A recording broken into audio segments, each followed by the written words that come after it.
Você já se perguntou o que realmente acontece quando morremos? Cada religião oferece respostas diferentes, mas e se todas elas estivessem perdendo a peça mais crucial deste quebra-cabeça ancestral? Em 1945, agricultores egípcios que cavavam em busca de fertilizante perto de Nag Hammadi desenterraram 13 códices encadernados em couro que abalariam as fundações de tudo o que pensávamos saber sobre a morte e o que existe além dela. Estes não eram apenas textos religiosos antigos guardados pelo tempo. Eram manuais de instruções detalhados, verdadeiros mapas descrevendo o que a consciência realmente encontra após deixar o corpo físico. Os gnósticos que escreveram esses documentos não eram simplesmente místicos ou filósofos perdidos em teorias abstratas. Não. Eles eram cartógrafos da consciência, mapeando um sistema dimensional complexo que a alma precisa navegar após a morte. Suas descobertas eram tão ameaçadoras para as autoridades cristãs primitivas que esses textos foram sistematicamente caçados e destruídos, queimados, enterrados, apagados da memória humana. O que tornava esse conhecimento tão perigoso?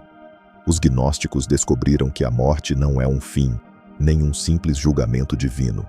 É uma navegação através do que eles chamavam de um sofisticado campo de testes, projetado para avaliar e potencialmente aprisionar a alma que parte. A questão que permanece ecoando através dos séculos é esta: o que eles encontraram que valia a pena ser apagado da memória humana para sempre? Se você sente que este conhecimento ressoa com algo profundo em sua alma, inscreva-se neste canal para continuar sua jornada de despertar espiritual. Quando a maioria das pessoas contempla a morte, imaginam 3 cenários básicos: ascender ao céu, descer ao inferno ou simplesmente deixar de existir. Essas estruturas familiares, sejam religiosas ou materialistas, compartilham uma limitação crucial que raramente questionamos. Elas são todas notavelmente simples, quase infantis em sua compreensão do que aguarda a consciência. Os textos gnósticos, no entanto, descrevem algo muito mais intrincado e perturbador: uma arquitetura multidimensional sofisticada que opera mais como uma burocracia cósmica do que como um julgamento divino. É como se o universo tivesse departamentos, protocolos, administradores invisíveis gerenciando o fluxo das almas. Imagine isto por um momento.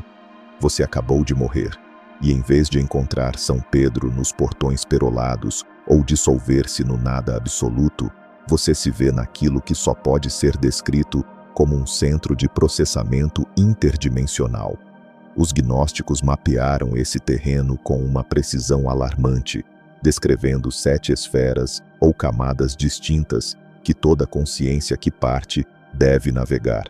Cada esfera opera sob suas próprias regras, povoada por entidades que os textos chamam de arcontes, não demônios no sentido tradicional que conhecemos das igrejas, mas mais como administradores interdimensionais executando um vasto sistema de triagem e reciclagem de almas.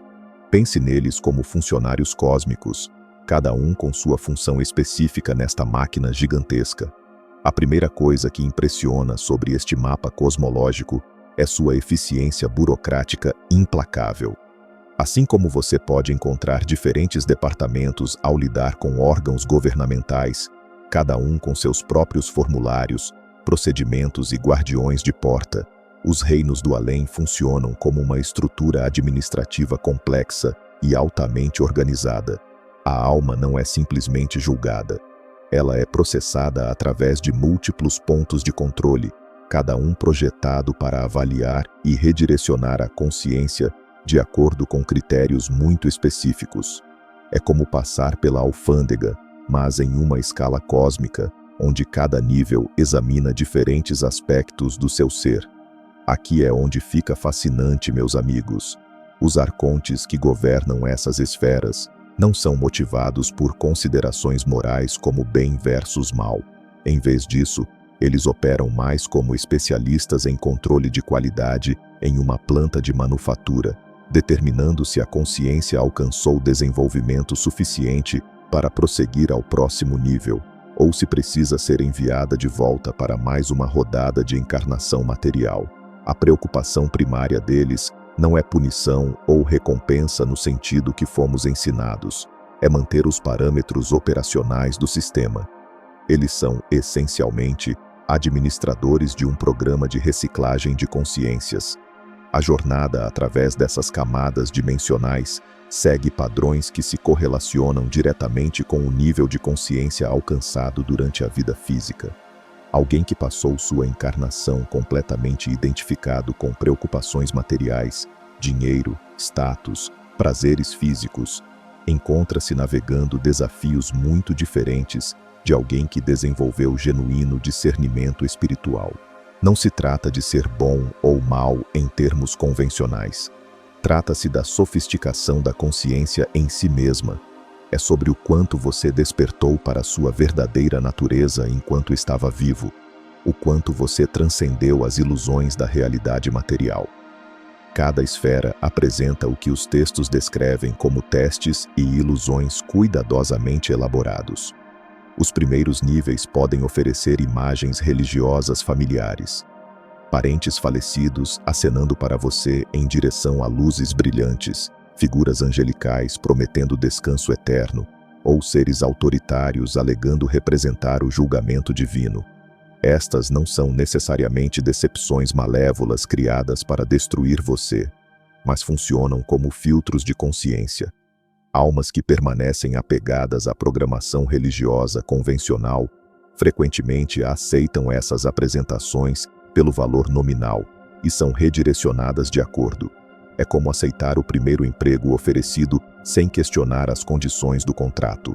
Os desafios mais sofisticados aparecem nas esferas superiores, onde os arcontes empregam o que os pesquisadores chamam de fenômenos de falsa luz.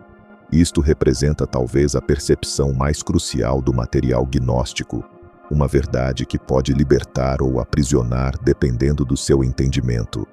Nem todas as experiências luminosas, belas ou aparentemente divinas necessariamente levam em direção à genuína libertação. Algumas das experiências espirituais mais convincentes podem, na verdade, servir ao sistema de controle, satisfazendo o anseio da alma por transcendência enquanto a mantém dentro do mecanismo de reciclagem. Pense nisso como um videogame elaborado, onde cada nível tem diferentes chefes e desafios. Mas ao contrário de um jogo projetado para entretenimento, este sistema serve a uma função específica: gerenciamento de consciência. Os arcontes não são senhores malignos rindo com alegria maliciosa. Eles são mais como gerentes intermediários em uma corporação cósmica, seguindo protocolos projetados para manter a estabilidade operacional através de múltiplas dimensões. A mecânica mais profunda desta arquitetura dimensional é sensível demais para plataformas públicas. É um conhecimento que requer preparação, discernimento, maturidade espiritual para ser compreendido sem distorções. O que torna este sistema particularmente sofisticado é como ele se adapta aos padrões individuais de consciência. Uma alma com forte desenvolvimento intelectual pode encontrar elaborados debates filosóficos ou quebra-cabeças lógicos. Alguém com profundos apegos emocionais poderia enfrentar cenários envolvendo entes queridos falecidos, fazendo argumentos convincentes para permanecer em territórios espirituais familiares. O sistema, essencialmente, usa os próprios padrões psicológicos de cada alma como base para seus protocolos de processamento. É personalizado, adaptável, incrivelmente eficiente em manter as almas presas no ciclo. Os textos descrevem como almas despreparadas frequentemente ficam presas no que poderíamos chamar de zonas de conforto espiritual. Reinos que parecem seguros e familiares, mas na verdade funcionam como áreas de retenção. Estes não são necessariamente lugares desagradáveis. Eles podem se assemelhar a versões idealizadas da vida terrena ou céus religiosos convencionais. A percepção-chave aqui é que conforto e familiaridade podem servir funções de controle tão efetivamente quanto medo ou punição. Às vezes, a prisão mais eficaz é aquela que não parece uma prisão de forma alguma. Compreender por que esse conhecimento enfrentou supressão sistemática torna-se mais claro quando você capta suas implicações revolucionárias. Se o além opera como um sistema de gerenciamento de consciência em vez de julgamento divino, então toda a fundação da autoridade religiosa muda dramaticamente. Em vez de precisar de padres, pastores ou instituições religiosas para mediar entre a humanidade e a vontade divina, os indivíduos precisam de conhecimento prático sobre como navegar pela burocracia interdimensional. Os textos gnósticos essencialmente forneciam o que poderíamos chamar de manual do usuário para a consciência após a morte. Instruções detalhadas para reconhecer vários tipos de testes espirituais, identificar fenômenos de falsa luz e manter a consciência durante o processo de transição. Este tipo de tecnologia espiritual prática representa desafios óbvios para sistemas religiosos construídos sobre fé, obediência e mediação institucional. Talvez mais significativamente, esta estrutura cosmológica sugere que o desenvolvimento espiritual durante a encarnação física não é sobre acumular boas ações ou aceitar crenças corretas. Em vez disso, é sobre desenvolver o tipo de sofisticação de consciência que pode navegar desafios interdimensionais complexos enquanto mantém discernimento espiritual autêntico. O além se torna menos sobre receber recompensas eternas e mais sobre demonstrar competência espiritual prática. Esta compreensão radicalmente diferente transforma como abordamos tanto a vida quanto a morte, mudando o foco de conformidade moral para desenvolvimento de consciência, de esperança baseada em fé, para preparação baseada em conhecimento. Agora que exploramos a arquitetura oculta do que acontece após a morte, precisamos entender quem construiu este sistema elaborado e por quê. Porque isto não é algum acidente cósmico aleatório ou lei natural do universo. Esta é uma realidade engenhada, projetada por uma inteligência que a maioria das pessoas nunca sequer ouviu falar, muito menos compreendeu. Conheça o Demiurgo, o arquiteto cósmico da própria armadilha das almas.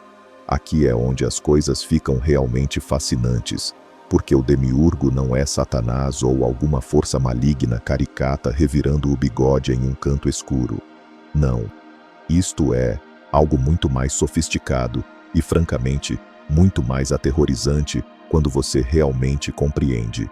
O Demiurgo é um ser cósmico que genuinamente acredita ser o único Deus verdadeiro. Ele não está mentindo quando reivindica a autoridade divina. Ele está completamente convencido de sua própria divindade. E essa convicção o levou a criar um sistema de realidade inteiro, projetado para provar sua divindade e manter seu domínio. Pense sobre isso por um momento e deixe isso realmente penetrar em sua consciência.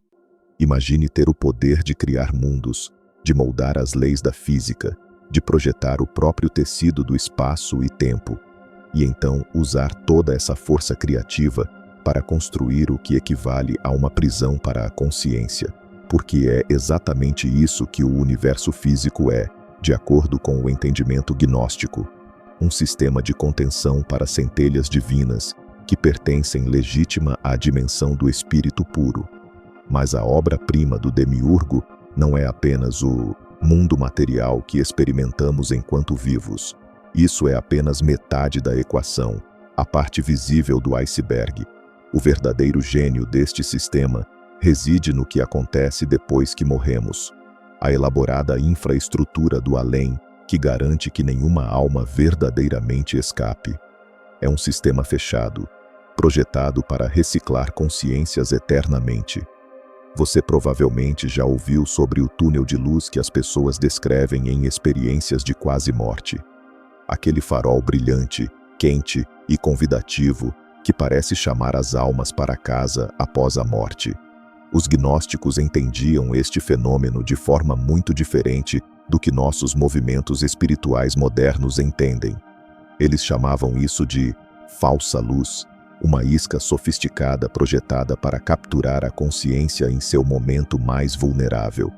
Imagine isto agora, com toda a sua atenção. Você acabou de morrer. Está desorientado, possivelmente assustado, e de repente há essa luz incrivelmente bela chamando você. Ela parece divina, parece como lar. Parece tudo o que você sempre ansiou espiritualmente, a resposta para todas as suas preces, o fim de todo sofrimento. Claro que você vai se mover em direção a ela.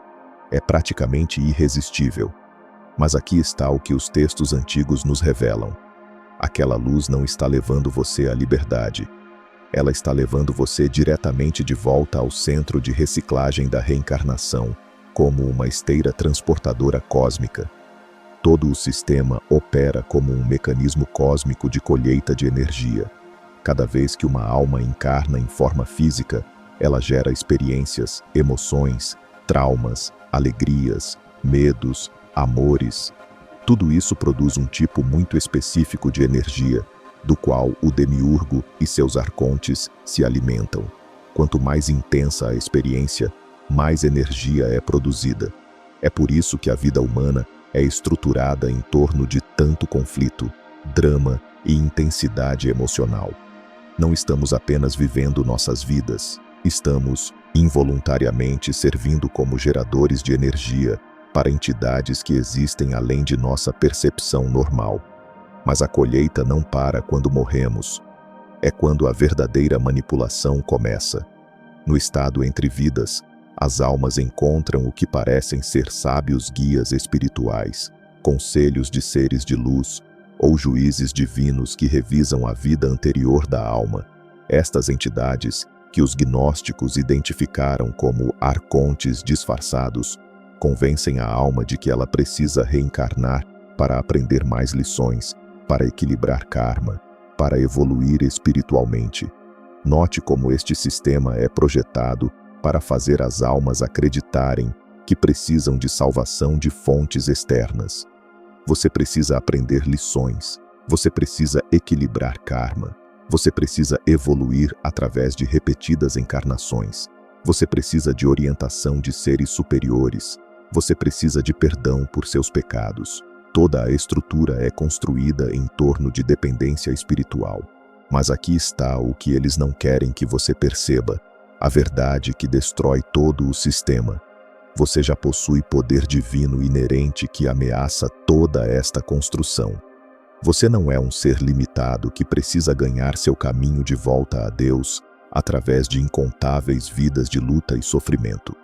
Você é literalmente uma emanação da fonte divina em si, temporariamente experimentando limitação através desta realidade material.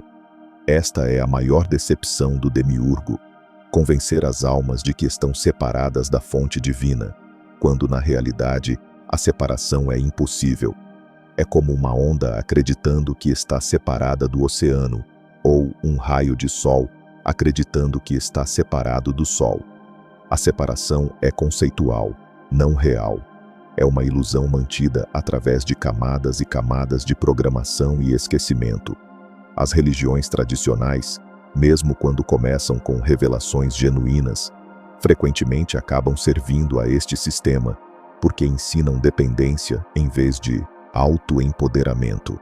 Elas dizem para você adorar Deus em vez de reconhecer sua própria natureza divina. Elas enfatizam pecado e indignidade em vez de divindade inerente. Elas prometem salvação através de salvadores externos em vez de despertar para sua própria soberania espiritual. O demiurgo usa medo, culpa e a promessa de recompensa para manter controle sobre a consciência, mesmo após a morte física. Medo de punição por suas ações terrenas, culpa sobre não ser espiritualmente evoluído o suficiente, a promessa de que apenas mais algumas vidas de aprendizado finalmente levarão você aonde precisa estar. Mas há um mecanismo ainda mais insidioso funcionando aqui, um que explora as feridas mais profundas da alma. Manipulação emocional através de trauma não resolvido e apego. Cada ferida não curada, cada relacionamento inacabado, Cada desejo não realizado torna-se uma corrente que prende a consciência ao reino material. Os arcontes são especialistas em usar esses ganchos emocionais para convencer as almas de que precisam retornar à encarnação física. Você não pode partir ainda.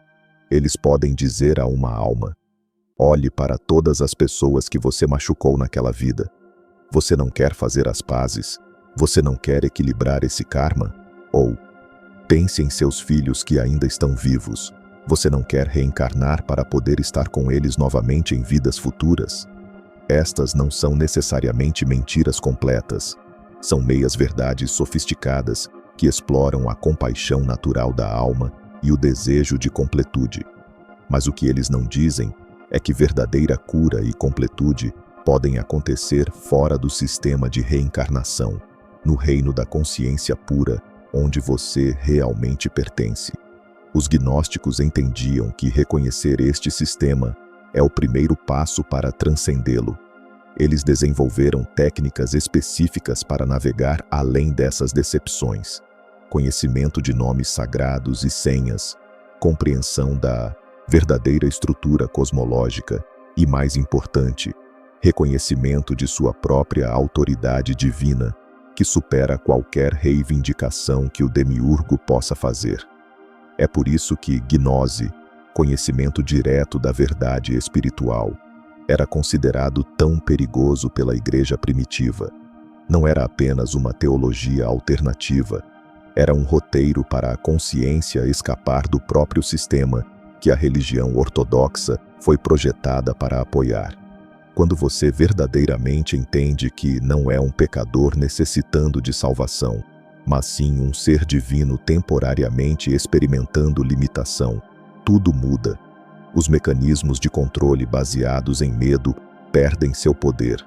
A programação de culpa e indignidade começa a se dissolver. E mais importante, você começa a lembrar quem você realmente é sob todas as camadas de condicionamento e identidade falsa. A questão não é se este sistema existe, a questão é se você está pronto para vê-lo pelo que realmente é. Imagine-se em seu leito de morte e aquele terror familiar se aproxima. O medo do julgamento. A maioria de nós carrega essa ansiedade profunda sobre o que vem a seguir, imaginando alguma sala de tribunal cósmica onde um juiz divino pesa nossos pecados contra nossas boas ações. Fomos condicionados a acreditar que, após a morte, enfrentaremos uma autoridade externa que determina nosso destino eterno, baseada em quão bem seguimos as regras impostas pelas religiões e sociedades. Mas os gnósticos entendiam algo revolucionário que desmantela completamente toda esta estrutura. Não há juiz externo esperando por você. As experiências que você encontra após a morte, seja bem-aventurança celestial ou tormento infernal, são projeções de sua própria consciência, reflexos da bagagem emocional e espiritual que você carrega dentro de si. Isto não é algum clichê da nova era sobre criar sua própria realidade. Este é um entendimento preciso de como a consciência opera através das dimensões. Quando você morre, você não se torna repentinamente sujeito a alguma lei cósmica estrangeira. Você se torna a expressão plena do que você já é, sem as limitações do corpo físico para amortecer ou mascarar seu estado interno. Pense em como isso funciona mesmo enquanto você está vivo agora. Quando você está consumido pela culpa, o mundo não parece refletir essa culpa de volta para você.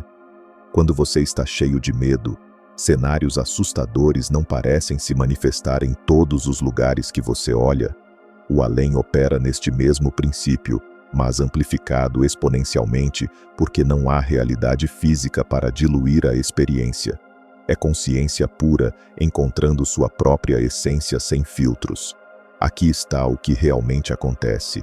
Uma alma carregando trauma emocional pesado, culpa não processada, medo profundamente enraizado, raiva não resolvida, entra nos reinos do além e imediatamente começa a manifestar experiências que correspondem à sua frequência vibracional. Estas não são punições impostas por alguma divindade externa julgando você. São as consequências naturais da consciência encontrando seu próprio reflexo sem interferência. É como olhar em um espelho que reflete não apenas sua aparência, mas a totalidade do seu ser interior. Eu estudei relatos de experiências de quase morte, onde pessoas descrevem cenários infernais elaborados, sendo perseguidas por demônios, experimentando punição sem fim, revivendo seus piores momentos em detalhes excruciantes. O padrão fascinante é que essas experiências espelham perfeitamente as feridas psicológicas específicas e sistemas de crenças da pessoa. Um católico pode experimentar purgatório exatamente como descrito na doutrina da Igreja, enquanto alguém de uma tradição diferente encontra imagens completamente diferentes. Mas o mecanismo subjacente é idêntico. A alma literalmente cria seu próprio inferno através de ressonância com ignorância e dor não resolvida. Não é justiça cósmica, é projeção psicológica em escala metafísica. A consciência encontra as consequências de seu próprio nível de consciência. Nada mais, nada menos. Esta compreensão transforma completamente o que comportamento moral realmente significa. Em vez de seguir regras para evitar punição de uma autoridade externa, viver eticamente torna-se sobre manter a saúde e clareza de sua própria consciência. Você não está tentando apaziguar algum juiz cósmico. Você está se preparando para o momento inevitável, quando experimentará o reflexo completo do que cultivou dentro de si. As instituições religiosas têm explorado magistralmente este processo psicológico natural para manter controle. Elas ensinam salvação externa, que você precisa de sua intercessão, seus rituais, seu perdão para escapar da punição divina. Mas a libertação é, na verdade, um reconhecimento interno. Os pecados que criam experiências infernais no além não são violações de lei cósmica. São feridas na consciência que distorcem a percepção, como rachaduras em um espelho que fragmentam a imagem refletida. Considere como a culpa opera em sua vida diária agora. Quando você carrega culpa não resolvida, você inconscientemente busca punição. Você sabota oportunidades, atrai críticas, ou se pune de maneiras sutis que podem nem perceber. Após a morte, este mesmo mecanismo psicológico cria cenários elaborados onde a alma experimenta exatamente a punição que acredita merecer. A alma se torna tanto juiz quanto réu, promotor quanto vítima, criando uma realidade inteira baseada em seu próprio trauma não curado. O aspecto mais trágico é como as almas frequentemente confundem essas experiências autogeradas com justiça cósmica, reforçando os mesmos sistemas de crenças que as prendem. Uma alma experimentando autopunição pode pensar: eu mereço isso porque fui mal. Nunca. Reconhecendo que toda a experiência é sua própria projeção, seu próprio cinema interno. Isso mantém a consciência presa em ciclos de culpa e redenção imaginada, em vez de despertar para sua verdadeira natureza, que está além de todo julgamento. Os gnósticos ensinaram técnicas específicas para dissolver esses infernos autocriados através de compreensão e perdão. Não perdão de um Deus externo, mas o perdão da alma de si mesma. Quando a consciência reconhece que seu sofrimento vem de suas próprias projeções, em vez de punição cósmica, ela pode começar a liberar os padrões que criam experiências infernais. Aqui está a aplicação prática que pode transformar sua jornada agora. Sua passagem através dos reinos do além torna-se um espelho perfeito refletindo de volta exatamente o que a consciência traz para a experiência. Se você morre carregando décadas de vergonha não processada, essa vergonha se manifestará como experiências aparentemente externas de humilhação e punição. Se você transita com um coração cheio de raiva não resolvida, você encontrará cenários que acionam e amplificam essa raiva até que seja transcendida ou se torne sua realidade inteira.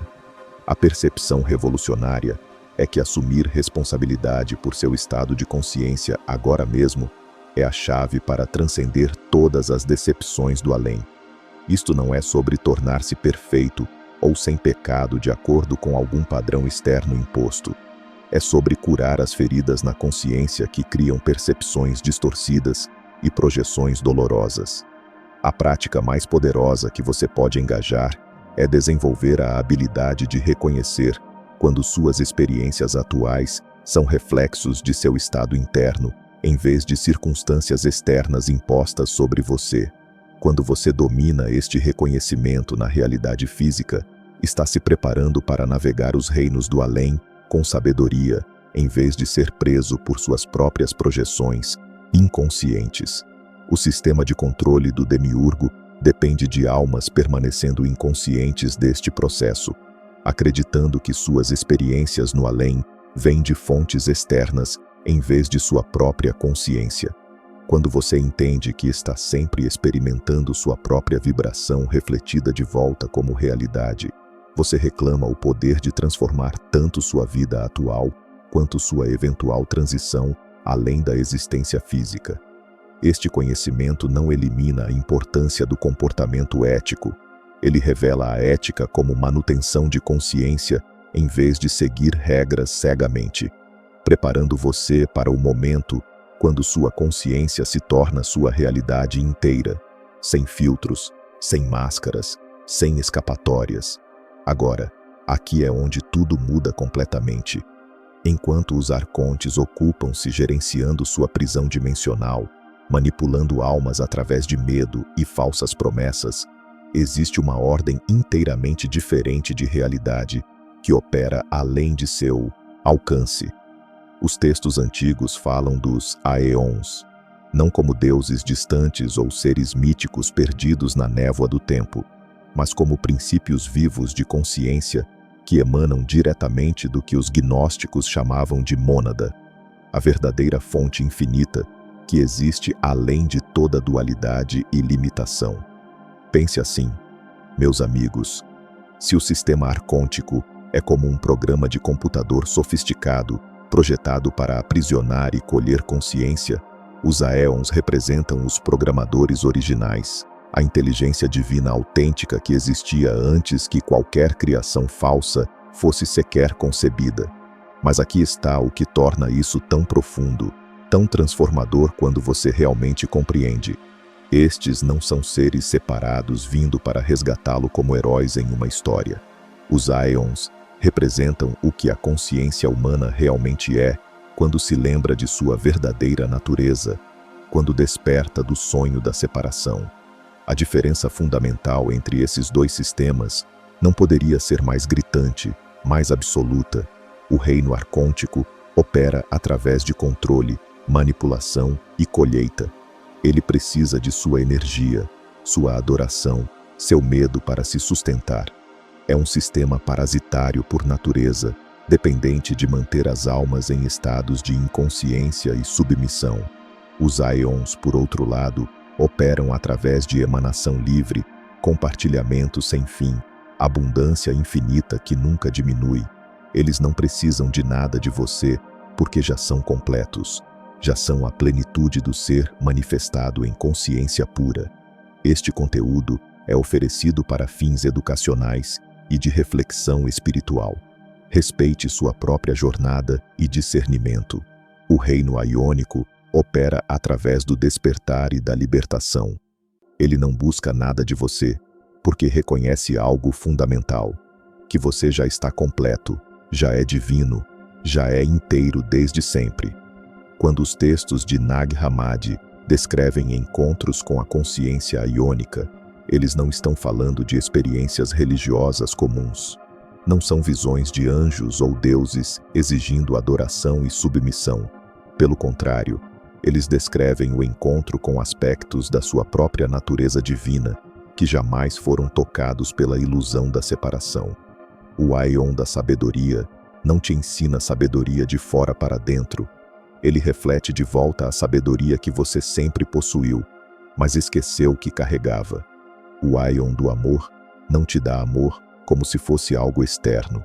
Ele te mostra que você é o próprio amor, temporariamente esquecido da sua verdadeira natureza. Mas acessar este reino requer algo que a maioria das tradições espirituais ou não compreende completamente, ou, deliberadamente, obscurece: a dissolução total da identificação com personalidade, memória e consciência baseada no medo. Preste atenção. Isso não significa perder sua individualidade. Significa expandir além do conceito limitado de si mesmo que mantém as almas presas no ciclo interminável de reencarnação. Os gnósticos compreenderam profundamente que a jornada até os aeons requer passar por todos os testes arcônticos, mantendo a consciência da sua verdadeira natureza divina. Imagine esta cena. Enquanto sua consciência atravessa as dimensões do pós-vida, os arcontes apresentam seu arsenal habitual. A revisão da vida projetada para gerar culpa e arrependimento. O túnel de luz prometendo paz e descanso. Os encontros com parentes falecidos, oferecendo conforto e familiaridade. Mas em vez de ser atraído por essas projeções, você as reconhece pelo que realmente são. Ilusões sofisticadas, criadas pela sua própria consciência sob influência arcôntica. E esse reconhecimento, meu amigo, esse reconhecimento não acontece apenas através do entendimento intelectual. As escolas gnósticas desenvolveram técnicas específicas para conectar-se com a consciência aiônica, mesmo enquanto ainda estamos em forma física. Eles praticavam o que chamavam de dissolução do falso eu. Períodos prolongados de meditação, onde os praticantes sistematicamente liberavam a identificação com sua história pessoal, suas reações emocionais, seus conceitos mentais, até mesmo seu senso de ser um indivíduo separado. E o que emergia dessas práticas não era vazio ou ausência, mas contato direto com princípios vivos de consciência divina. Diferente dos arcontes, que se comunicam através de símbolos, palavras e manipulação emocional, os aeons se comunicam através do conhecimento direto, um nível de compreensão que ultrapassa completamente os processos mentais e opera através do reconhecimento puro. Se você sente que este conhecimento ressoa profundamente com sua alma, inscreva-se neste canal para continuar sua jornada de despertar espiritual. Cada aeon representa uma faceta diferente da consciência divina que as almas podem incorporar e expressar. O aeon do entendimento não fornece informações. Ele desperta a capacidade de compreensão intuitiva direta que transcende todo conhecimento aprendido. O aeon do poder não concede habilidades mágicas ou sobrenaturais. Ele revela a força criativa que sempre foi sua natureza essencial, apenas esquecida. O aeon da verdade não oferece ensinamentos ou doutrinas. Ele dissolve as ilusões que faziam a verdade parecer oculta ou inacessível em primeiro lugar. Aqui está o que os praticantes antigos descobriram através de suas experiências diretas. Alcançar o reino aiônico significa reconhecer que a alma nunca esteve realmente separada da fonte divina. Toda a jornada através dos reinos inferiores, todas as vidas vividas, todo o sofrimento experimentado, toda a busca espiritual, tudo isso passa a ser compreendido como uma espécie de educação cósmica para relembrar o que nunca foi realmente esquecido. É por isso que a decepção final do demiurgo é tão insidiosa e perigosa. Ao criar hierarquias espirituais elaboradas, burocracias complexas do pós-vida e sistemas sofisticados de julgamento, ele mantém a consciência focada na ideia de que a divindade é algo externo a ser alcançado, merecido ou concedido. O reino aiônico revela que a divindade é o que você é, temporariamente interpretando o papel de algo limitado. As implicações práticas desse entendimento são impressionantes. Quando a consciência reconhece sua natureza aiônica, todo o sistema de controle se torna transparente como vidro. O medo da morte se dissolve porque você percebe que o que você verdadeiramente é não pode morrer, não pode ser destruído ou aniquilado. A necessidade de validação externa desaparece porque você reconhece sua completude inerente. A compulsão de reencarnar termina porque você não está mais buscando algo que imagina estar faltando. Mas aqui está o ponto crucial que separa o autêntico entendimento gnóstico do pensamento New Age, baseado em ilusões. Esse reconhecimento exige transformação genuína, não apenas crença intelectual. O sistema arcôntico possui camadas de defesa especificamente projetadas para cooptar e neutralizar o despertar espiritual. Ele prontamente permitirá que você acredite que é divino, enquanto te mantém preso em padrões de busca, necessidade e identificação com limitação. É uma armadilha sofisticada. Os Ions não resgatam almas porque resgate implica que algo está realmente errado ou faltando. Em vez disso, eles servem como espelhos, refletindo de volta a essência divina que sempre esteve presente, uma vez que a consciência transcendeu as ilusões de separação. Eles não representam um destino a ser alcançado, mas um reconhecimento do que sempre foi verdade desde o princípio. Isso transforma completamente nossa compreensão da jornada espiritual. É por isso que compreender os Ions não é apenas filosofia espiritual abstrata. É preparação prática para o momento em que sua consciência enfrentará a escolha final entre ilusão continuada e despertar definitivo. A pergunta não é se você é digno da consciência divina. A pergunta é se você está pronto para parar de fingir que é qualquer outra coisa. Quando a maioria das pessoas imagina a morte, elas se veem movendo em direção a uma luz brilhante e calorosa. E por que não pensariam assim? Todo filme, todo relato de quase morte, toda tradição religiosa parece concordar. Siga a luz e você encontrará paz, amor e reunião divina. Mas e se essa sabedoria universalmente aceita representasse a armadilha mais sofisticada já concebida? Os gnósticos compreenderam algo que a espiritualidade moderna esqueceu completamente. Nem toda luz vem da mesma fonte. Em seus ensinamentos mais guardados, eles alertaram que a maior arma do demiurgo não era a escuridão ou o medo. Era a iluminação falsificada, tão convincente que as almas correriam em direção ao próprio aprisionamento, acreditando estar indo para casa.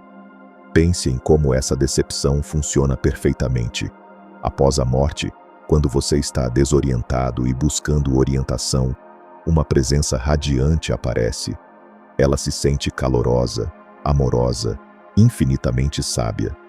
Cada fibra do seu ser quer se render a ela porque você foi programado sua vida inteira para associar luz com bondade, autoridade com segurança e rendição com crescimento espiritual.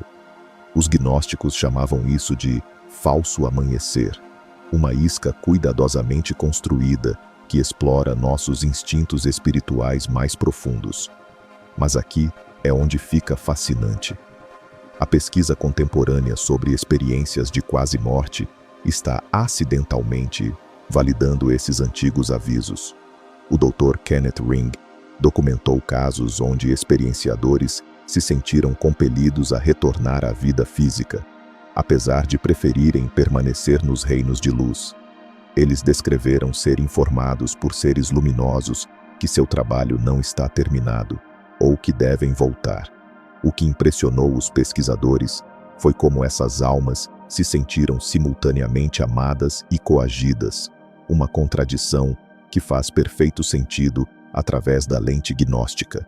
A falsa luz opera através de manipulação emocional disfarçada de amor divino. Ela se apresenta como a autoridade espiritual suprema, a fonte que você esteve buscando durante toda a sua existência. Mas observe o que ela realmente faz. Ela toma decisões por você. Ela te diz para onde ir, o que fazer, quando retornar. O contato divino genuíno funciona de maneira exatamente oposta. Ele aumenta sua soberania, expande sua consciência e empodera sua capacidade de tomar decisões. Eu estudei centenas de relatos de quase morte e certos padrões emergem que se alinham perturbadoramente bem com os avisos gnósticos. Experienciadores frequentemente descrevem sentir saudade da vida terrena enquanto estão na luz, de repente lembrando de negócios inacabados ou pessoas que precisam ajudar. Isso não é coincidência, é ativação de programação.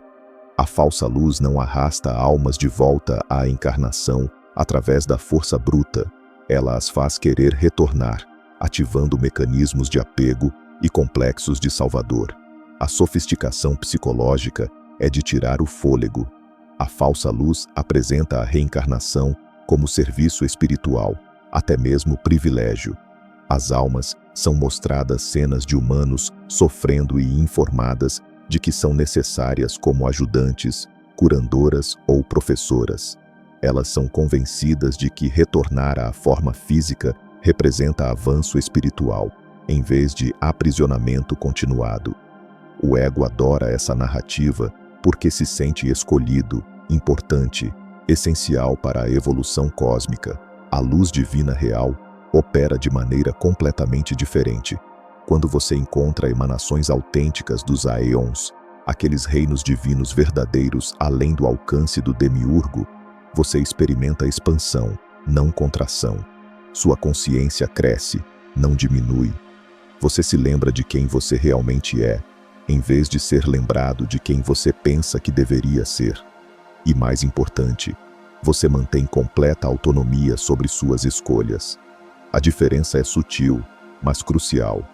A falsa luz parece como voltar para casa, para um lugar onde você sempre pertenceu. A iluminação divina autêntica parece como acordar de um sonho que você não percebeu que estava tendo. Uma confirma sua identidade existente. A outra revela que essa identidade sempre foi uma fantasia temporária, um traje cósmico. Pesquisadores modernos de experiências de quase morte documentaram outro padrão revelador. Experienciadores que questionam os seres de luz ou recusam sua orientação, frequentemente relatam experiências dramaticamente diferentes.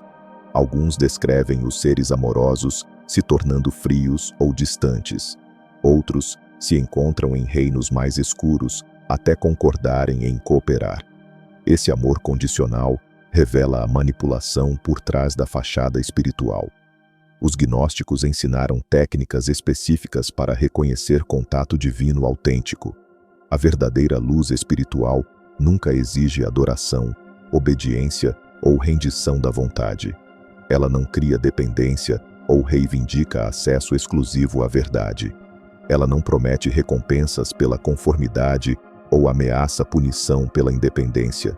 E mais importante, ela não insiste que você está incompleto ou quebrado e precisa ser consertado através de encarnações repetidas. Aqui está o que os textos antigos revelam sobre navegar essa decepção. Quando você encontrar seres de luz pós-morte, faça perguntas. Teste suas respostas. Emanações divinas genuínas acolhem a investigação e apoiam seu processo de discernimento. Entidades de falsa luz se tornam evasivas, autoritárias ou emocionalmente manipuladoras quando desafiadas. Elas podem dizer coisas como "você deve confiar", ou "questionar mostra falta de fé", ou "sua mente humana não pode compreender". O sistema de reciclagem de reencarnação depende inteiramente de almas acreditando que não têm escolha, que seguir a luz representa sua única opção para progresso espiritual. Mas os gnósticos sabiam algo revolucionário. Você sempre tem alternativas. Além da falsa luz, está o caminho autêntico para os aeons, aqueles reinos divinos onde a consciência se expande sem limite e a encarnação se torna escolha, em vez de compulsão. Este conhecimento transforma tudo sobre como abordamos a morte e o morrer. Em vez de rendição passiva ao que quer que apareça mais brilhante, podemos desenvolver habilidades de discernimento agora, enquanto ainda estamos encarnados. Podemos praticar reconhecer a diferença entre experiências que aumentam nossa soberania versus aquelas que a diminuem. Podemos aprender a confiar em nosso conhecimento mais profundo, em vez de autoridades externas, não importa quão luminosas elas pareçam.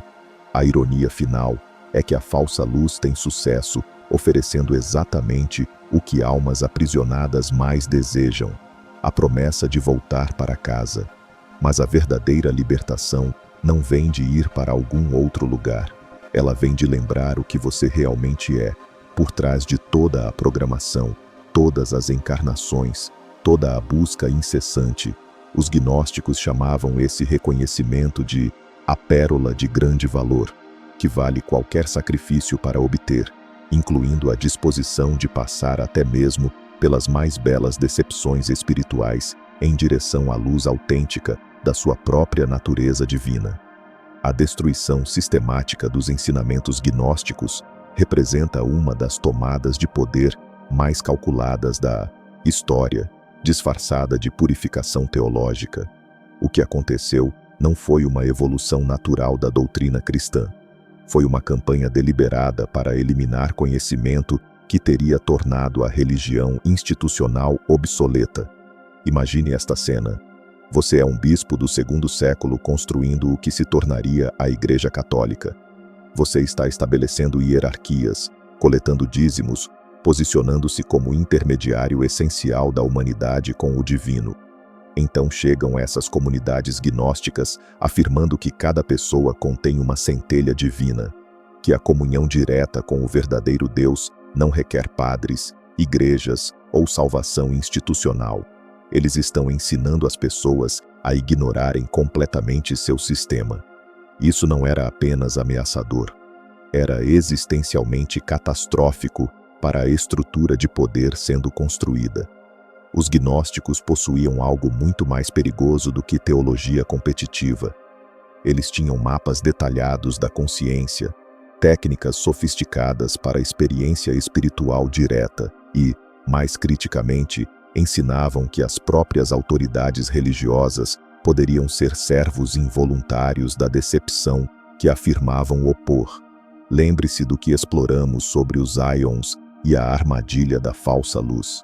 Os gnósticos compreenderam que a libertação espiritual genuína não poderia ser embalada, vendida ou administrada por instituições. Irineu, bispo de Lyon por volta de 180 d.C., lançou o primeiro ataque sistemático contra os ensinamentos gnósticos em sua obra de 5 volumes, Contra as Heresias. Mas leia seus argumentos cuidadosamente e você notará algo revelador. Ele não está primariamente preocupado com precisão teológica. Ele está aterrorizado com a perturbação social. Irineu repetidamente adverte que os ensinamentos gnósticos levam as pessoas a rejeitar a autoridade religiosa, a confiar em suas próprias experiências espirituais sobre a doutrina institucional. Ele estava absolutamente certo em estar preocupado. O Evangelho de Filipe, um dos textos descobertos em Nag Hammadi, contém esta linha devastadora. Aqueles que dizem que morrerão primeiro e então ressuscitarão estão em erro. Se eles não receberem primeiro a ressurreição enquanto vivem, quando morrerem, não receberão nada. Isso não estava apenas desafiando a doutrina da Igreja sobre a vida após a morte. Estava obliterando todo o sistema de controle baseado no medo que tornava as pessoas dependentes da salvação institucional. A ênfase gnóstica na gnosis, conhecimento experiencial direto da realidade divina, criou o que podemos chamar de crise de desintermediação para os líderes da Igreja primitiva. Quando as pessoas descobrem que podem acessar consciência superior diretamente, elas param de precisar de mediadores. Quando percebem que sua natureza divina é inerente, em vez de concedida através de sacramentos, toda a economia eclesiástica desmorona. Considere apenas as implicações econômicas. A Igreja estava construindo um sistema onde a salvação requeria batismo, comunhão, confissão, últimos ritos, tudo administrado por clérigos ordenados. As pessoas pagavam por esses serviços, doavam terras, deixavam heranças. Os ensinamentos gnósticos sugeriam que todo esse aparato não era apenas desnecessário, mas potencialmente prejudicial ao desenvolvimento espiritual genuíno. O Concílio de Nicéia, em 325 d.C., representa o momento em que essa supressão se tornou política imperial. Constantino não convocou bispos para descobrir a verdade. Ele os comissionou para criar unidade.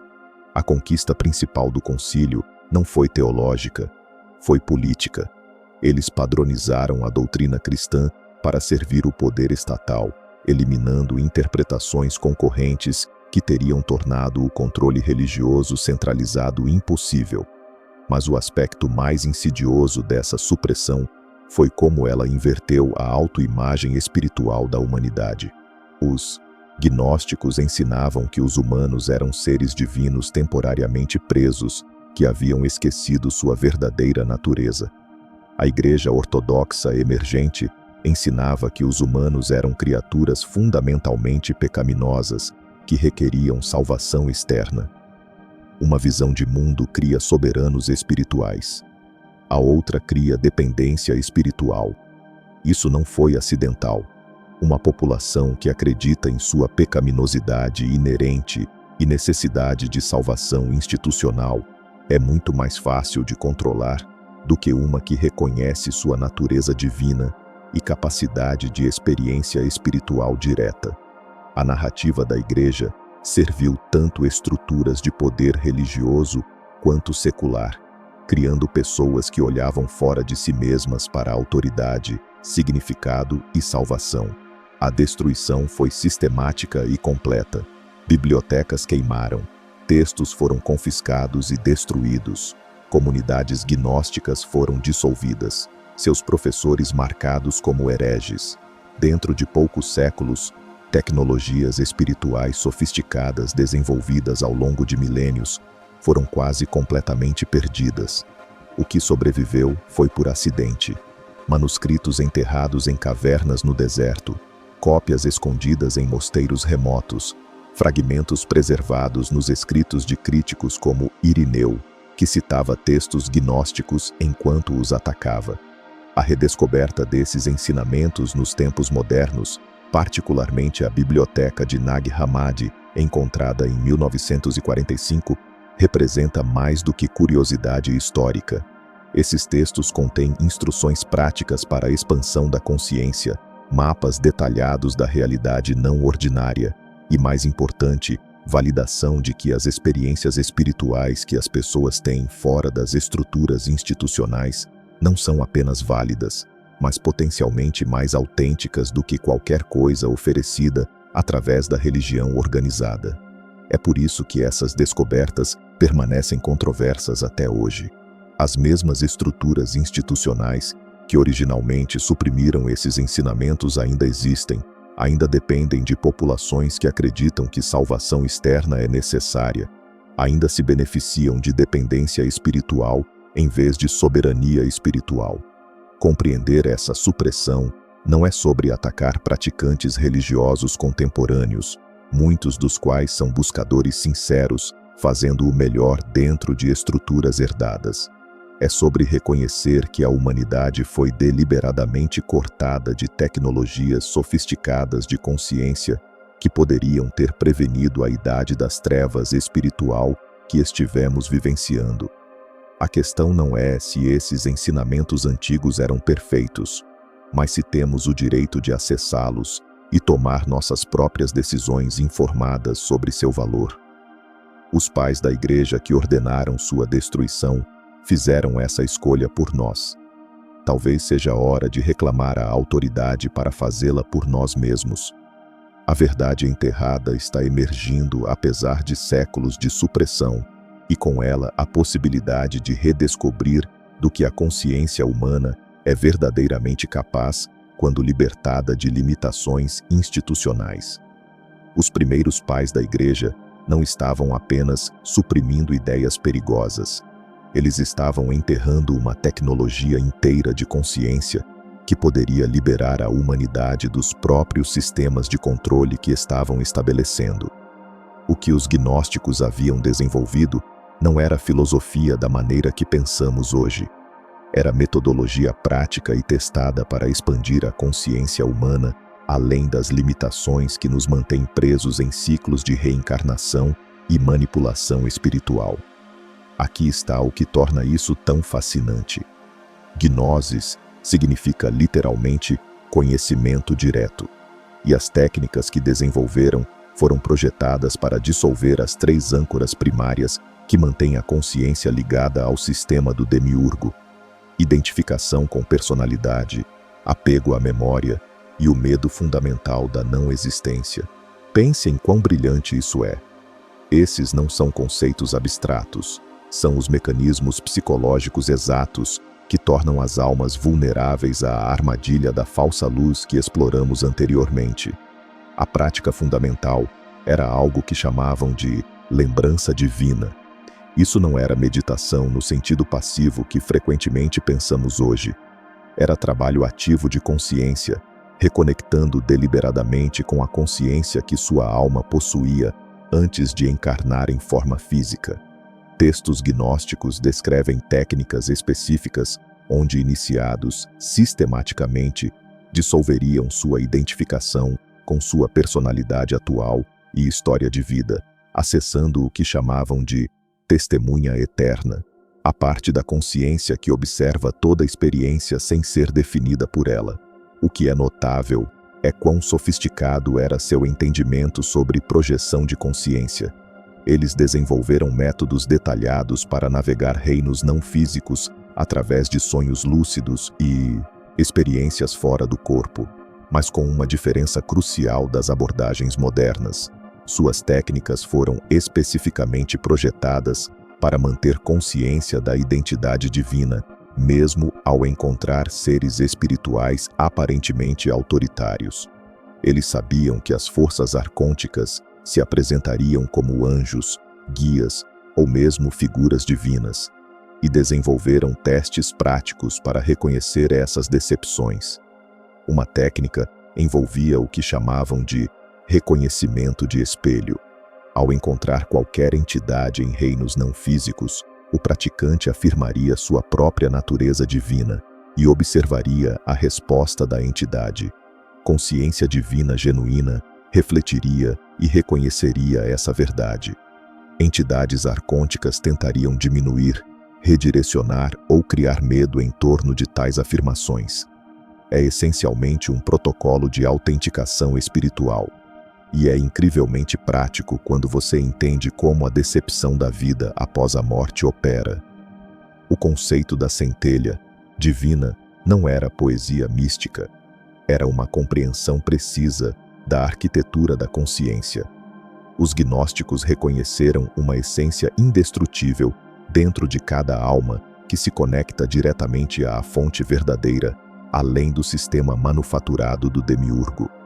Eles desenvolveram práticas específicas para fortalecer essa conexão, que são francamente mais avançadas do que a maioria das técnicas espirituais contemporâneas.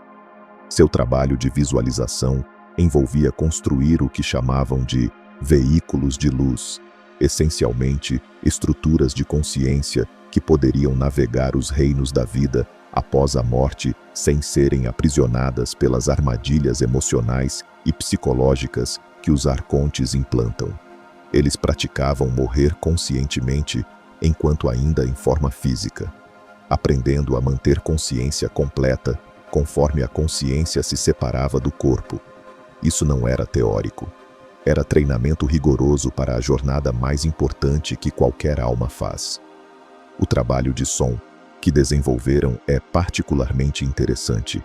Eles compreenderam que certas frequências poderiam dissolver as barreiras artificiais entre consciência ordinária e consciência divina. Mas diferente de muitas tradições místicas que usam som para experiências transcendentes, as práticas de som gnósticas foram projetadas para fortalecer discernimento e manter clareza de identidade. Eles não estavam buscando se perder em consciência cósmica, estavam desenvolvendo a capacidade de permanecer soberanamente conscientes dentro de qualquer estado de consciência. O que é mais profundo sobre sua abordagem é como entendiam a relação entre consciência e realidade aparente.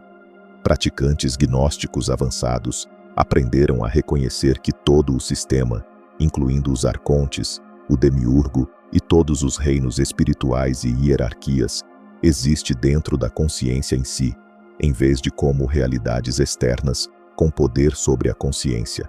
Esse reconhecimento transforma completamente a jornada da vida após a morte, de um teste de dignidade para uma confirmação de natureza divina já existente. Pense nas implicações desse entendimento. Se você aborda a vida após a morte, acreditando que precisa provar-se digno ou navegar corretamente através de reinos espirituais externos, você está operando a partir da suposição de que algo fora de você tem autoridade sobre sua consciência. Mas se você entende que todas essas realidades aparentes são projeções dentro da própria consciência, você mantém consciência soberana durante toda a transição. É por isso que a Igreja teve que suprimir esses ensinamentos tão completamente. Uma população que entendia tecnologia de consciência neste nível não poderia ser controlada através de autoridade espiritual ou doutrinas de vida após a morte baseadas em medo. Eles reconheceriam hierarquias religiosas como estruturas arcônticas projetadas para interceptar e redirecionar energia espiritual. A prática gnóstica mais avançada envolvia o que chamavam de dissolução consciente, a capacidade de liberar identificação com qualquer forma ou reino, enquanto mantendo consciência completa de identidade divina. Praticantes, sistematicamente, dissolveriam apego ao corpo físico, padrões emocionais, construtos mentais e até experiências espirituais, descobrindo que sua natureza essencial permanecia intocada e ilimitada, independentemente do que fosse liberado. Aqui está o que é extraordinário. Essas tecnologias de consciência ainda estão completamente acessíveis hoje. As técnicas não requerem iniciação especial ou autoridade externa. Elas requerem apenas a disposição de desenvolver relacionamento direto com a consciência em si. Os gnósticos compreenderam algo que a espiritualidade moderna frequentemente perde. Libertação não é algo que você alcança através de crença correta ou bom comportamento. É algo que você relembra através de experiência direta do que você realmente é, além de todas as identidades e histórias que mantêm a consciência aparentemente limitada. A jornada da vida após a morte se torna radicalmente diferente quando abordada com essas ferramentas. Em vez de esperar navegar corretamente através de territórios espirituais desconhecidos, você reconhece que é a consciência dentro da qual todos os territórios aparecem. Em vez de buscar a aprovação de autoridades espirituais, você mantém consciência da centelha divina que não precisa de validação externa. Toda a experiência se transforma de potencial aprisionamento para a exploração consciente de sua própria natureza infinita. Os antigos gnósticos compreenderam algo sobre a morte que revolucionaria como abordamos a vida se realmente o compreendêssemos.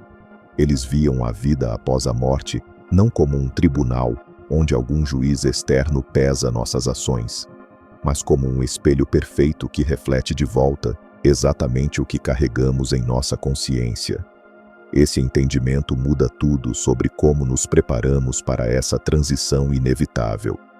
Se este conhecimento profundo ressoa com o chamado da sua alma, se você sente que estas verdades antigas estão despertando algo adormecido dentro de você, inscreva-se neste canal e ative as notificações para continuar esta jornada sagrada de despertar e libertação.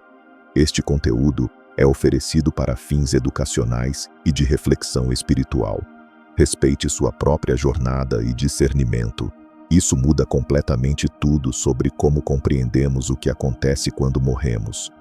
Pense em você, olhando para um espelho agora mesmo, neste exato momento. Ele não julga se você é bonito ou feio, bom ou mau. Ele simplesmente mostra exatamente o que está ali, sem filtros, sem julgamentos, sem distorções. Os textos gnósticos descrevem os reinos pós-morte funcionando com essa mesma neutralidade perfeita e absoluta.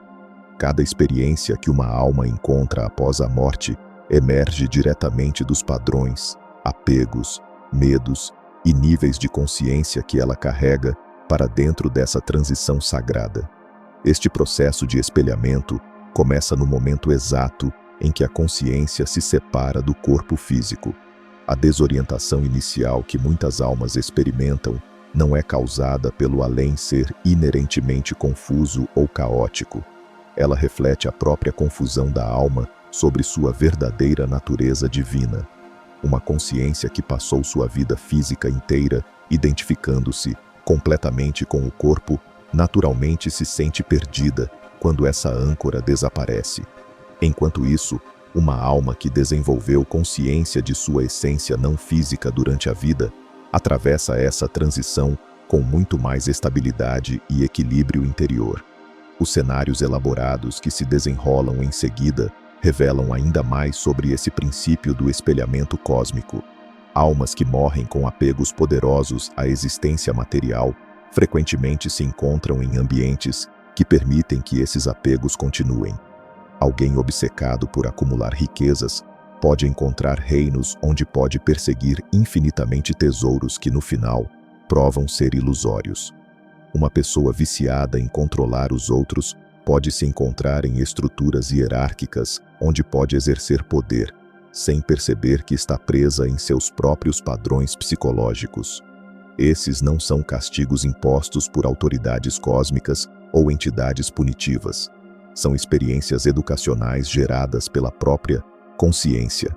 A alma literalmente cria seu próprio céu ou inferno, baseado nos padrões emocionais e mentais dominantes que carrega consigo. Alguém que viveu com raiva crônica e ressentimento se encontrará em ambientes que espelham e amplificam esses estados, até que a alma os reconheça como autocriados.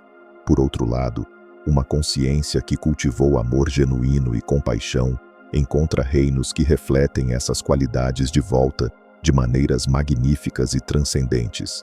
Se você sente que este conhecimento ressoa profundamente com sua alma, inscreva-se neste canal para continuar sua jornada de despertar espiritual. A genialidade deste sistema fica clara quando você compreende sua função educacional profunda. Em vez de recompensas e punições arbitrárias que não ensinam nada de verdadeiro, a consciência experimenta diretamente as consequências de seus próprios padrões. Uma alma que viveu através do ciúme e da competição pode se encontrar em cenários onde essas mesmas qualidades se tornam fontes de sofrimento, gradualmente aprendendo através da experiência direta em vez de pregações externas.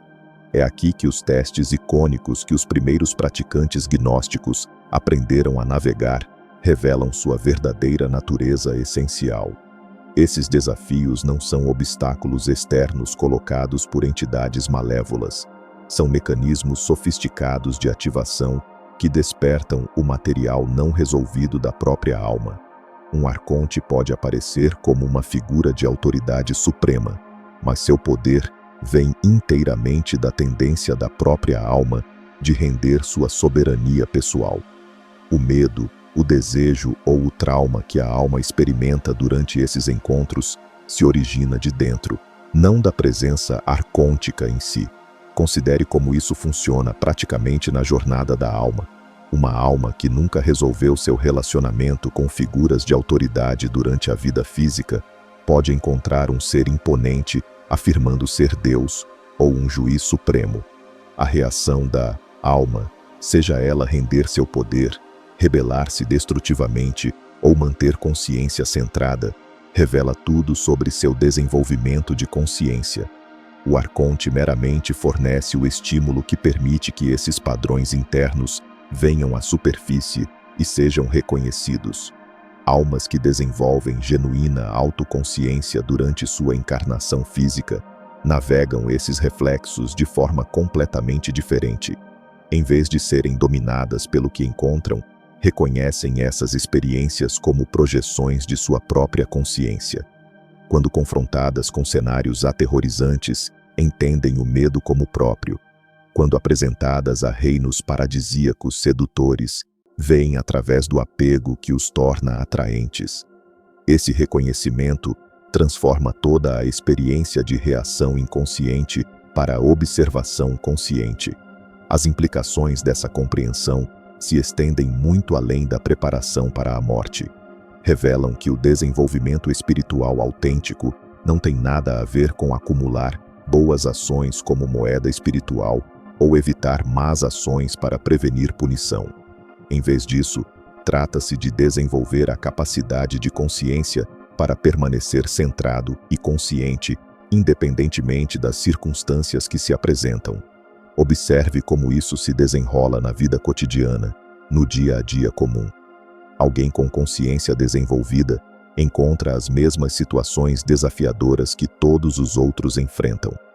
Relacionamentos difíceis, pressões financeiras, problemas de saúde, conflitos sociais. A diferença não está em evitar essas experiências, mas em manter estabilidade interior enquanto as navega. Reconhecem suas reações emocionais como informação sobre seu estado interno, em vez de prova de problemas externos que precisam ser consertados. Esse mesmo princípio determina a qualidade da experiência da morte. Uma consciência que aprendeu a observar suas reações sem ser controlada por elas, carrega essa capacidade para dentro da transição pós-morte. Quando o espelho da morte reflete de volta medos, desejos ou material não resolvido, tal alma pode testemunhar esses padrões sem ser dominada por eles. Isso cria espaço para escolha genuína sobre como responder em vez de reação automática baseada em programação inconsciente. A revelação suprema vem quando a consciência reconhece que todas as experiências pós-morte, sejam beatíficas ou aterrorizantes, são projeções em vez de realidades objetivas. Esse reconhecimento não diminui seu valor educacional. Se algo amplifica a oportunidade de aprendizado ao remover a confusão entre experiência interna e externa, a alma pode então se engajar com esses reflexos como participação consciente em vez de subjugação inconsciente. Isso transforma nosso relacionamento inteiro com a morte, de evitação baseada em medo para antecipação curiosa. Em vez de nos perguntarmos se fomos bons o suficiente para evitar punição, podemos perguntar o que nossa consciência criará na transição, que padrões surgirão à superfície, que apegos exigirão atenção, que medos buscarão resolução. Essas se tornam questões fascinantes em vez de fontes de ansiedade. A aplicação prática fica clara como o sol do meio-dia. Dominar a consciência enquanto vivo determina tudo sobre a experiência da morte e o que está além dela. Cada momento de escolher consciência sobre inconsciência, centralização sobre reatividade, investigação genuína sobre crença automática, desenvolve a capacidade que navegará o espelho do pós-vida com sabedoria em vez de confusão. Os gnósticos não estavam se preparando para a morte como fuga da vida. Estavam desenvolvendo a consciência que transformaria a morte na oportunidade suprema para o despertar completo. Você passa sua vida inteira acreditando que é Sara, ou Miguel, ou quem quer que você pense que seja. Coleciona memórias como troféus preciosos. Constrói uma identidade a partir de seus sucessos e fracassos e vive em medo constante de que um dia esse eu cuidadosamente construído simplesmente desaparecerá. A morte te aterroriza porque você pensa que significa o fim de tudo que você é. Mas aqui está o que os gnósticos descobriram há milhares de anos em suas práticas místicas profundas. A pessoa que você pensa que é nunca foi real para começar.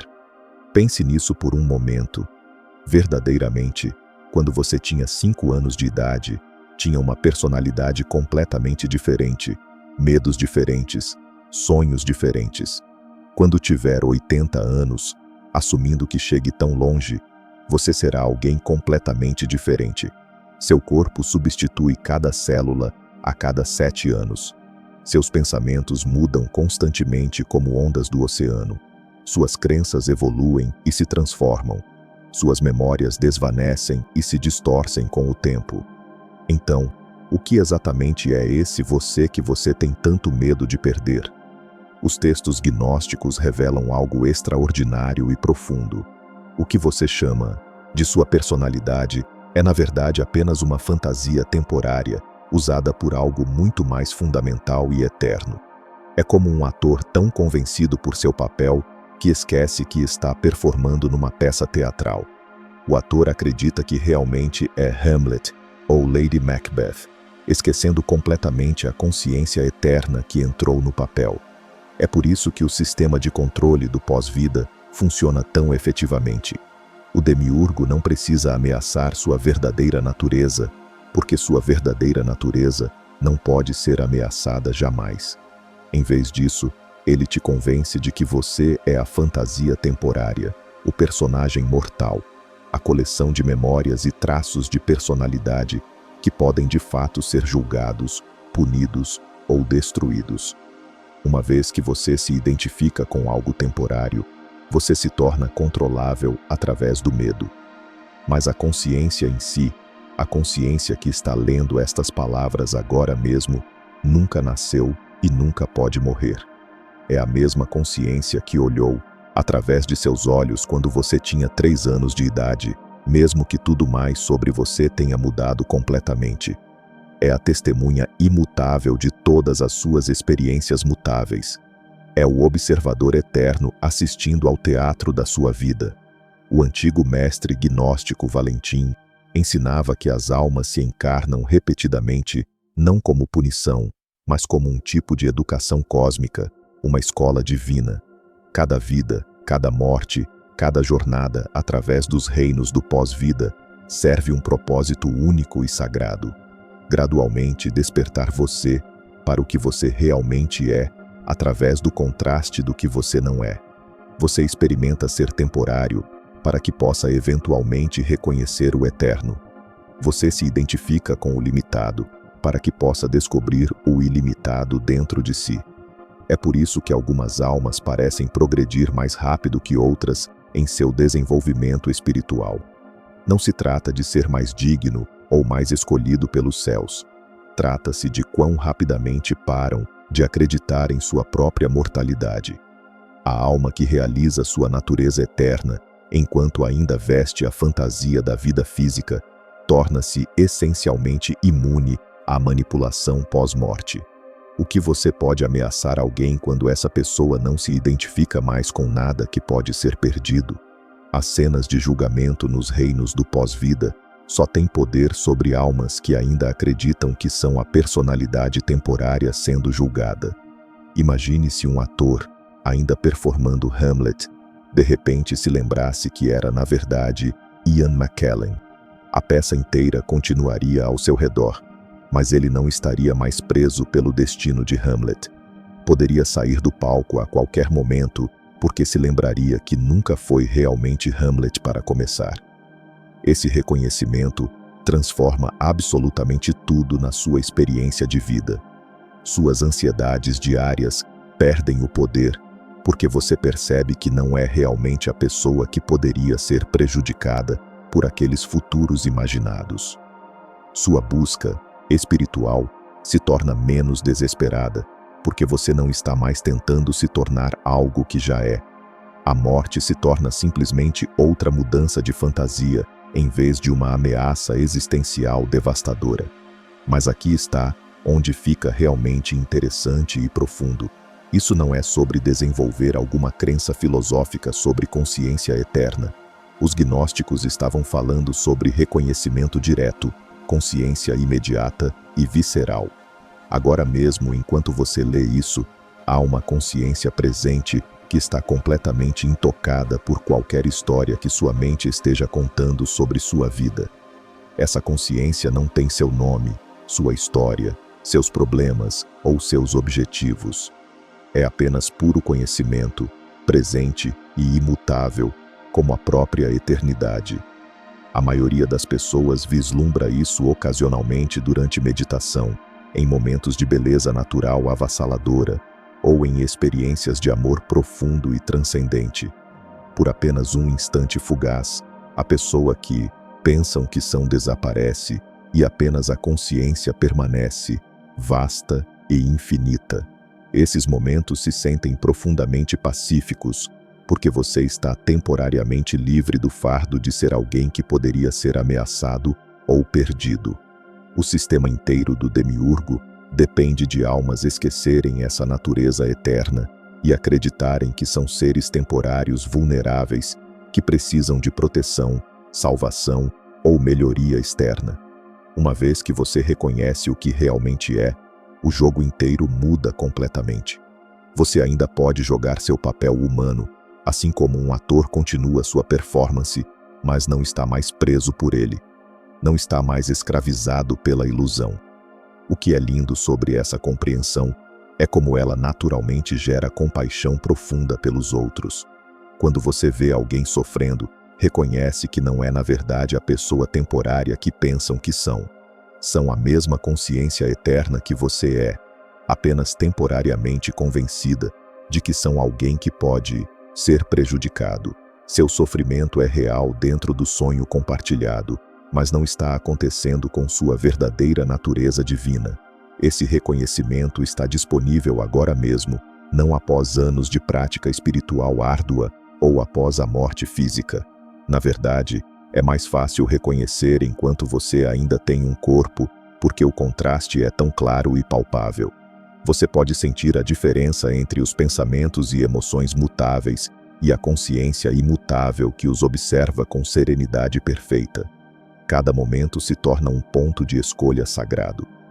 Você pode se identificar com a história temporária de sua vida, com todos os seus dramas e preocupações, ou pode descansar na consciência que está testemunhando a história.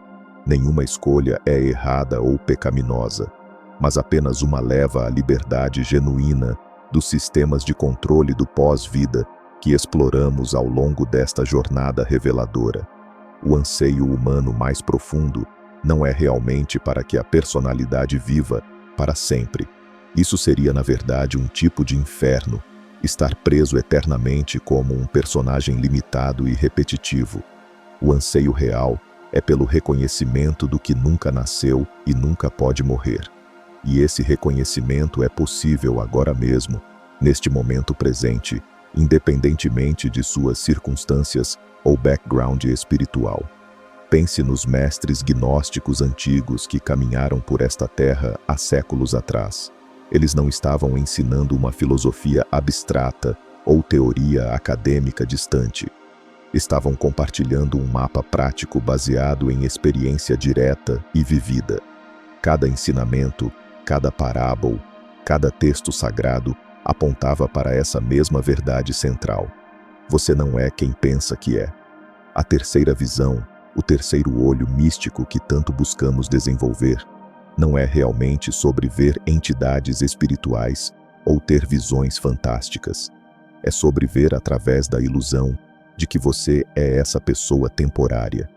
É a capacidade de reconhecer a consciência eterna enquanto ela olha através dos olhos desta forma temporária. Os arcontes, essas entidades que tanto discutimos nos ensinamentos gnósticos, não têm poder real sobre essa consciência eterna. Seu domínio existe apenas no reino da ilusão, no teatro das formas temporárias. Quando você reconhece sua verdadeira natureza, é como se os arcontes se tornassem transparentes. Você pode vê-los pelo que realmente são. Aspectos do grande sonho cósmico, sem substância real sobre o sonhador. A mônada, aquela fonte primordial de toda consciência, não é algo distante que você precisa alcançar após uma longa jornada espiritual. É o que você é agora mesmo, neste exato momento. A separação que você sente é parte da ilusão, parte do jogo cósmico de esconde-esconde que a consciência joga consigo mesma. Imagine o universo inteiro como um oceano vasto e infinito de consciência. Cada onda que se forma na superfície desse oceano acredita temporariamente que é separada, individual, vulnerável às tempestades e destinada a eventualmente desaparecer. Mas a onda nunca foi separada do oceano. Sempre foi o oceano, apenas temporariamente, assumindo a forma de onda. Quando a onda morre e retorna ao oceano, nada realmente foi perdido, porque nunca houve separação real para começar. Você é essa onda, mas também é o oceano inteiro. A pessoa que você pensa que é, com seu nome e história e problemas, é a onda. A consciência que testemunha tudo isso é o oceano. E o segredo mais profundo de todos: a onda e o oceano nunca foram dois, sempre foram um movimento único da mesma realidade divina. Este é o conhecimento que liberta os escolhidos dos ciclos intermináveis de morte e renascimento. Não porque eles alcançam algum status especial ou aprovação divina, mas porque veem através do jogo completamente. Como você pode estar preso num ciclo quando reconhece que nunca houve ninguém para estar preso? Como você pode temer a morte quando percebe que aquilo que você realmente é nunca nasceu? Os reinos do pós-vida que tanto nos fascinam e às vezes nos aterrorizam são fundamentalmente educacionais. São como salas de aula numa universidade cósmica, cada uma projetada para ensinar lições específicas para níveis específicos de consciência. Uma alma que ainda se identifica fortemente com seus desejos materiais encontrará salas de aula que ensinam sobre a natureza ilusória desses desejos. Uma alma que carrega culpa profunda encontrará cenários que permitem que essa culpa seja vista, sentida e eventualmente transcendida. Mas aqui está a verdade libertadora. Você não precisa esperar até a morte para aprender essas lições. Cada momento da vida física oferece as mesmas oportunidades. Cada desafio que você enfrenta, cada emoção difícil que surge, cada relacionamento complexo, é essencialmente um reino de pós-vida em miniatura, espelhando de volta para você os padrões e apegos que carrega.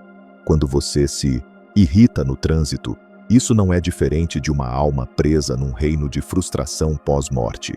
Quando você se perde em fantasias sobre um futuro melhor, está experimentando o mesmo tipo de estado ilusório que prende almas em paraísos falsos. A diferença é que, estando vivo e consciente, você tem a oportunidade de reconhecer esses padrões e despertar deles imediatamente. Esta é a prática espiritual mais poderosa disponível. Simplesmente perceber a diferença entre a consciência que você realmente é e os padrões temporários de pensamento e emoção que fluem através de você. Não é sobre suprimir ou controlar esses padrões. É sobre não se identificar com eles tão completamente. Se este conhecimento está tocando algo profundo dentro de você, algo que ressoa além das palavras, inscreva-se neste canal. Estamos juntos nesta jornada de despertar, redescoberta do que sempre fomos. A beleza dessa compreensão é que ela não requer que você acredite em nada. Não é uma questão de fé ou doutrina religiosa.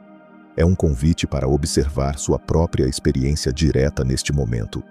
A consciência que está presente agora, lendo estas palavras, pensando sobre esses conceitos, está ela preocupada com sua idade? Está ela diminuída por suas falhas ou ampliada por seus sucessos? Ou está simplesmente presente, testemunhando tudo com equanimidade perfeita? Quando você repousa nessa consciência testemunhal, mesmo que por apenas alguns segundos, está praticando a arte que os mestres gnósticos dedicaram vidas inteiras a dominar. Está desenvolvendo o músculo de consciência que determinará toda a sua experiência, não apenas da morte, mas de cada momento da vida. Os arcontes dos reinos pós-morte procuram por almas que se identificam com suas histórias, seus medos, suas culpas. Uma alma que diz, eu sou um pecador, ou eu sou indigno, ou eu preciso de salvação, está anunciando sua vulnerabilidade.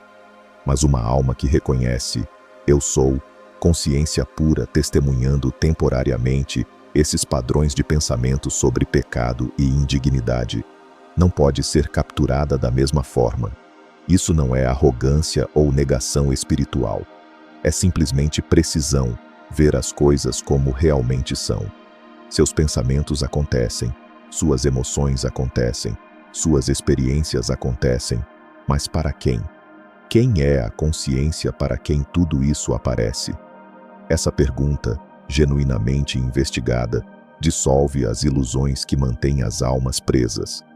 Os textos gnósticos falam sobre conhecimento secreto, sabedoria oculta, mistérios reservados para os iniciados. Mas o maior segredo de todos é este: não há nada para alcançar, porque você já é aquilo que busca. O despertar não é uma conquista futura, é um reconhecimento presente. É como procurar por seus óculos enquanto os usa, a busca apenas atrasa o reconhecimento óbvio.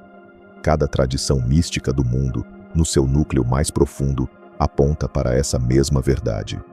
Os nomes mudam, as metáforas variam, os rituais diferem, mas a essência permanece.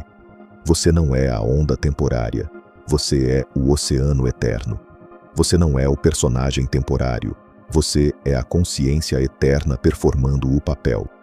A vida então se torna um jogo divino, em vez de uma luta séria. Não que seus desafios não sejam reais dentro do contexto do jogo, mas você carrega a consciência de que está jogando. Um jogador de xadrez pode estar totalmente engajado no jogo, pensando estrategicamente, sentindo a emoção da competição, mas nunca esquece que é um jogo. As peças podem ser capturadas, o rei pode ser colocado em xeque-mate, mas o jogador permanece intocado. Quando essa compreensão se aprofunda, a compaixão natural floresce. Você vê outros lutando com seus medos e desejos, totalmente identificados com suas histórias temporárias, e reconhece que foi exatamente onde você estava. Ainda é onde você está em muitos momentos. A diferença é o crescente espaço de consciência que permite que você veja o padrão enquanto ele acontece. A morte, nesse contexto, perde seu caráter aterrorizante. Torna-se simplesmente um momento de transição, onde a consciência deixa um veículo e navega através de experiências antes de potencialmente assumir outro. O que encontra nesses reinos intermediários reflete perfeitamente seu nível de identificação com o temporário versus reconhecimento do eterno. Uma alma totalmente identificada com sua personalidade temporária experimentará os reinos do pós-vida como intensamente reais, potencialmente aterrorizantes ou sedutores, cheios de entidades que parecem ter poder sobre ela. Uma consciência que reconhece sua natureza eterna experimentará os mesmos reinos como projeções, interessantes talvez, educacionais certamente, mas fundamentalmente não mais reais que um sonho ao qual você está consciente enquanto sonha. Este é o lucid dreaming cósmico, estar totalmente presente e consciente enquanto as experiências se desenrolam, sejam elas físicas durante a vida ou não físicas após a morte. A qualidade de presença consciente permanece consistente, mesmo quando o conteúdo da experiência muda dramaticamente. Os mestres gnósticos preparavam seus estudantes, não ensinando crenças sobre o pós-vida, mas desenvolvendo essa capacidade de presença consciente. Praticavam meditação não para relaxar ou sentir-se melhor, embora isso possa acontecer, mas para fortalecer o músculo de reconhecimento. Ah, aqui está um pensamento surgindo, aqui está uma emoção passando, aqui está uma sensação aparecendo, e aqui estou eu, a consciência testemunhando tudo isso. Quanto mais você pratica esse reconhecimento simples durante a vida, mais natural se torna. Eventualmente, torna-se seu estado padrão, em vez de algo que você precisa esforçar-se para alcançar. E quando a morte chega, essa mesma consciência testemunhal continua. Ah, aqui está o corpo desaparecendo, aqui estão novas experiências surgindo, aqui estão entidades aparecendo, e aqui estou eu, a consciência eterna testemunhando tudo isso também. A liberdade que os gnósticos buscavam não era liberdade de circunstâncias, mas liberdade dentro de qualquer circunstância. Não era sobre escapar dos reinos da matéria e ilusão, mas sobre reconhecer que você nunca esteve realmente preso neles. A prisão sempre foi apenas um caso de identidade equivocada. Então, o que você faz com esse conhecimento? A resposta mais profunda é: nada de especial. Simplesmente continua vivendo. mas com crescente consciência do que você realmente é. Continua enfrentando desafios, sentindo emoções, tendo experiências, mas com um espaço crescente de testemunhamento ao redor de tudo isso. Às vezes você esquecerá e ficará completamente perdido na história novamente. Isso é perfeitamente natural e ok. O próprio ato de perceber que você esqueceu é o despertar acontecendo. Não há falha nisso, apenas o ritmo natural de lembrar e esquecer que caracteriza o jogo da consciência. E quando a morte eventualmente chegar, seja daqui a décadas ou amanhã, você carregará esse reconhecimento com você. Os reinos do pós-vida se desdobrarão, refletindo de volta tudo que você ainda carrega de não resolvido, mas você os reconhecerá pelo que são. Sua própria consciência, mostrando a você o que ainda precisa ser visto e liberado. Este é o conhecimento que liberta os escolhidos, não porque eles são especiais, mas porque escolheram acordar do sonho enquanto todos os outros continuam dormindo. E a parte mais bonita, uma vez que você começa a acordar, naturalmente inspira outros a fazer o mesmo, não através de pregação ou proselitismo, mas simplesmente através da qualidade de presença que você carrega. Se você compreendeu esta mensagem profunda, deixe nos comentários: eu compreendi. Vamos criar uma comunidade de almas despertas, caminhando juntas, através da ilusão de volta ao reconhecimento do que sempre fomos. A jornada continua, mas agora você sabe, não há realmente lugar para ir, porque você nunca saiu de casa. Há apenas o despertar gradual do sonho de separação de volta à realidade de unidade. E esse despertar está acontecendo agora, neste momento, enquanto estas palavras são lidas por essa consciência eterna que você verdadeiramente é. Este conteúdo é oferecido para fins educacionais e de reflexão espiritual. Respeite sua própria jornada e discernimento.